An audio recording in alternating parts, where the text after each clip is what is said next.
Bonjour et bienvenue. Alors aujourd'hui, on se plonge dans une scène biblique qui a tout d'un combat de titans.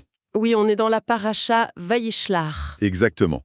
C'est ce moment très intense où Yaakov, le patriarche, se retrouve à lutter seul toute la nuit avec un homme qui sort un peu de nulle part. Et la question, évidemment, c'est qui est cet homme? Qui est cet adversaire mystérieux? C'est ça. Et c'est là que les sources qu'on analyse aujourd'hui deviennent passionnantes. Parce qu'elle s'intéresse moins à son identité physique qu'à ce qu'il symbolise. Oui, Les sages, dans le Bereshit Rabbah, sont très clairs là-dessus. Pour eux, cet homme, ce n'est personne d'autre que l'ange gardien d'Ésav. le frère jumeau de Yaakov. Voilà.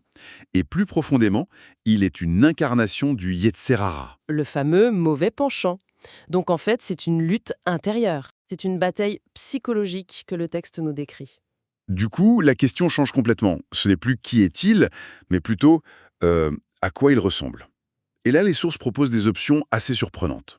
Oui, est-ce qu'il est déguisé en païen, en bandit? Ou, et c'est l'idée qui m'interpelle le plus, en sage, en érudit. Notre objectif aujourd'hui, c'est donc de décortiquer ces costules et de comprendre pourquoi, d'après ces textes, le déguisement le plus dangereux, c'est pas forcément celui qu'on imagine. C'est une idée qui va vraiment à contre-courant. On s'imagine le mal comme quelque chose de brutal, de laid. De clair, d'identifiable. Exactement. Mais ces textes nous disent, attention, le mal le plus redoutable, c'est celui qui se pare des habits de la piété et de la sagesse. C'est un mécanisme psychologique d'une subtilité incroyable qu'on va essayer de déchiffrer. D'accord. Alors, commençons par le plus évident, le déguisement auquel l'on s'attendrait, le mal en bandit. Voilà. Le texte lui donne même une sorte de slogan, une philosophie très directe. Réjouis-toi tant que tu es jeune. C'est le carpe diem, c'est à l'extrême. C'est ça. C'est le mal dans sa version la plus, bon, on pourrait presque dire, la plus honnête. Ah oui, Il ne se cache pas. Il met les cartes sur table, il propose les plaisirs de ce monde, ici et maintenant, en échange d'une discipline morale ou spirituelle. la lutte est dure, mais au moins l'ennemi est clair. On sait contre qui on se bat. Il n'y a pas d'ambiguïté.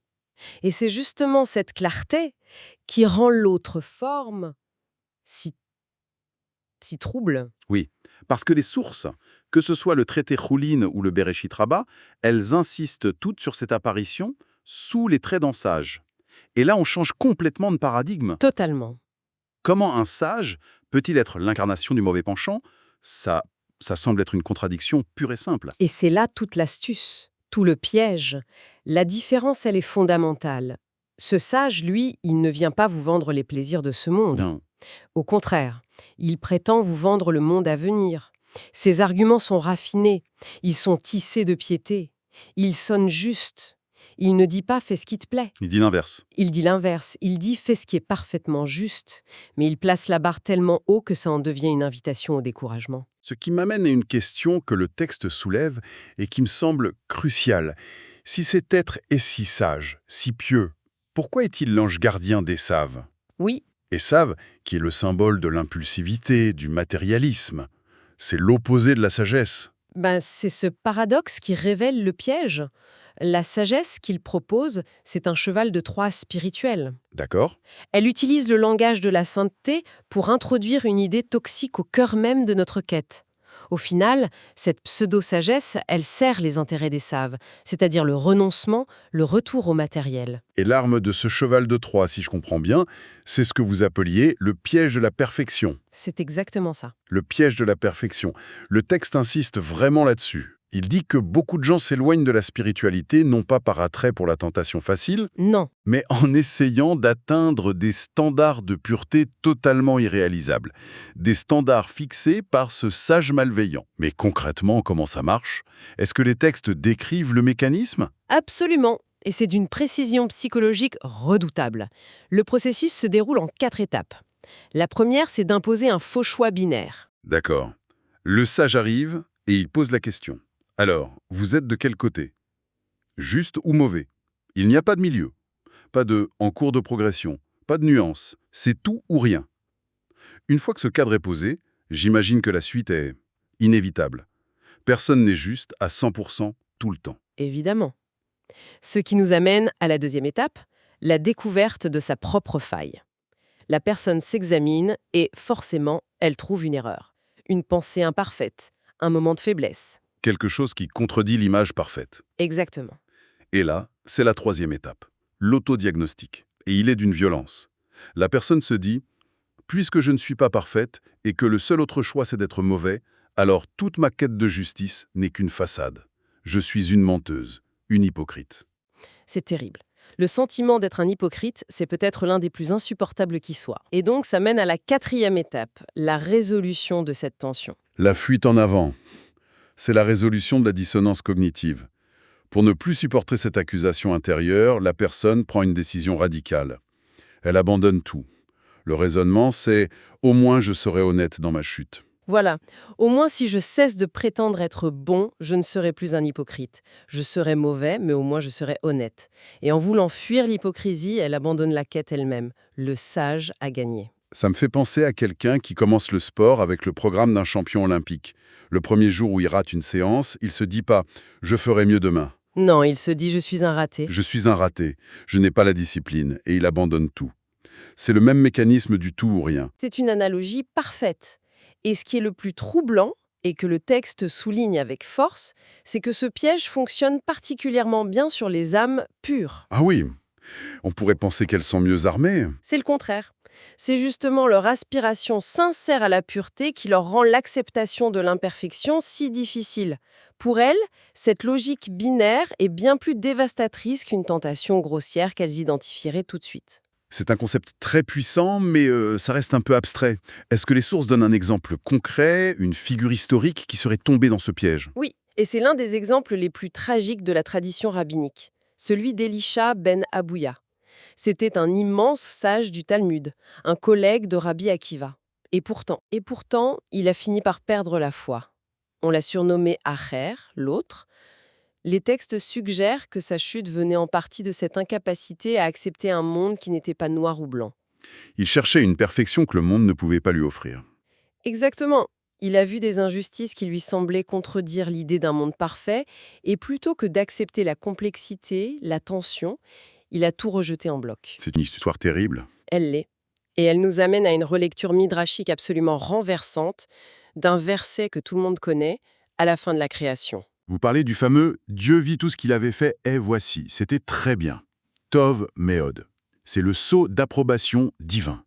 La perfection. C'est ce qu'on pense, intuitivement. Mais le Midrash, dans le Yalkut Shimoni, fait complètement exploser cette lecture. Il dit « bien, Tov » se réfère au bon penchant. D'accord, ça c'est logique. Mais ensuite, il ajoute « très bien, Tov Méod » se réfère au mauvais penchant. Pardon? Attendez une seconde, c'est complètement fou. Très bien inclut le mal. Mon premier réflexe, c'est de me dire que c'est une erreur, de copiste, c'est pas possible. Ça paraît fou, et pourtant, ça propose une vision beaucoup plus mature de la perfection. La perfection divine, selon cette lecture, ce n'est pas une perfection lisse, statique. Sans conflit. Voilà, c'est une perfection dynamique qui intègre la tension, la lutte, le choix. Le mauvais penchant n'est pas une erreur du système. Il fait partie du très bien du système, parce que c'est lui qui rend le libre arbitre possible. Sans la possibilité de mal faire, le bien n'a aucun sens. Donc très bien, ce n'est pas juste une intensification du bien, c'est une synthèse qui inclut son contraire pour créer un tout. Plus grand, plus complexe. Précisément. Et ce n'était pas une idée marginale. Un autre midrash rapporte une tradition fascinante sur Rabbi Meir. Il est dit que dans son rouleau personnel de la Torah, le mot hébreu pour trait, meod, était écrit de telle façon qu'on pouvait aussi le lire mavet, la mort. Et le verset devenait? Et le verset devenait « Et voici la mort est bonne ». C'est une affirmation d'une audace inouïe. La mort est bonne, le mauvais penchant est très bien. On est à des années-lumière d'une vision manichéenne. En fait, en rassemblant tout ça, le message est clair. Cette quête de perfection absolue, Oui, cette exigence que tout soit pur et sans faille pour avoir de la valeur, que ce soit une personne ou le monde, ça ne mène qu'au désespoir, à une forme de mort spirituelle. Et peu importe qui vend cette philosophie, que ce soit le serpent qui dit « soyez comme des dieux » ou le sage qui dit « soyez parfaitement justes », le résultat est le même. C'est une invitation à rejeter notre condition humaine, qui est imparfaite par définition. Après une idée aussi dense, ça donne envie de voir comment ça s'applique à nous. Bien sûr. Les textes d'ailleurs se terminent par des questions de réflexion. Par exemple, et je pense que c'est une expérience assez universelle, qui n'a jamais abandonné une bonne résolution, une pratique spirituelle? Ou même un régime, non pas par paresse. Non, mais à cause de ce sentiment insupportable d'être un hypocrite parce qu'on ne le fait pas parfaitement. Ce sentiment que si je ne peux pas le faire à 100%, alors ça ne vaut rien. Hmm. C'est la voix du sage qui résonne. Et les textes nous poussent à analyser ça. Est-ce que c'était vraiment de l'hypocrisie ou est-ce que c'était la ruse du tout ou rien conçue pour nous faire choisir rien? C'est toute la question. On est tellement conditionné à voir l'imperfection comme une trahison de l'idéal, mais si en fait elle n'était pas l'opposé de la croissance, mais sa condition même? Qu'est-ce qui changerait si on acceptait que la croissance spirituelle n'est pas une ligne droite, mais plutôt une spirale avec des chutes, des reprises? Des moments de doute. Oui, si on intégrait que c'est le chemin normal. Et ça soulève une autre question. Est-ce qu'on laisse de la place dans notre vision de la vie pour la lenteur, pour la fragilité, pour la progression graduelle? Le sage malveillant, lui, n'en laisse aucune. C'est la perfection tout de suite. Et si on ne l'atteint pas, on est disqualifié. Alors qu'une approche plus saine, plus humaine, Reconnaîtrait que chaque petit pas, même en chancelant, a une valeur immense, et que la persévérance dans l'imperfection, c'est peut-être la plus grande des vertus. absolument. La vraie force, ce n'est pas de ne jamais tomber, c'est de savoir se relever, même quand on se sent imparfait, même quand on se sent un peu hypocrite. C'est ça la victoire de Yaakov. Donc, si on devait retenir une seule chose de tout ça, ce serait que le déguisement le plus dangereux du mauvais penchant, ce n'est pas celui qui nous invite à la débauche. Non. C'est celui qui coopte notre propre désir de bien faire, notre idéal de perfection, et qui le retourne contre nous. Exactement. Pour nous mener au découragement et à l'abandon.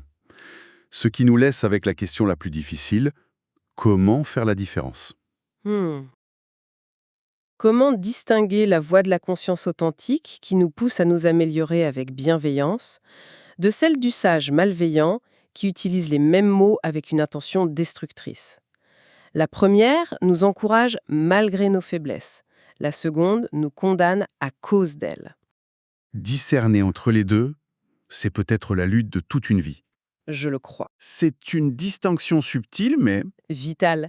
Et pour conclure, j'aimerais proposer une dernière pensée qui découle de cette idée radicale que le très bien inclut le mal. Le texte suggère que le mauvais penchant n'est pas un bug, c'est une fonctionnalité du système. Alors, le défi n'est peut-être pas d'éliminer toute imperfection, mais d'apprendre à naviguer dans un monde où même le très bien est tissé de failles. Qu'est-ce que cela signifierait pour nous de trouver le bien, non pas malgré l'imperfection, mais précisément à travers la lutte constante avec elle?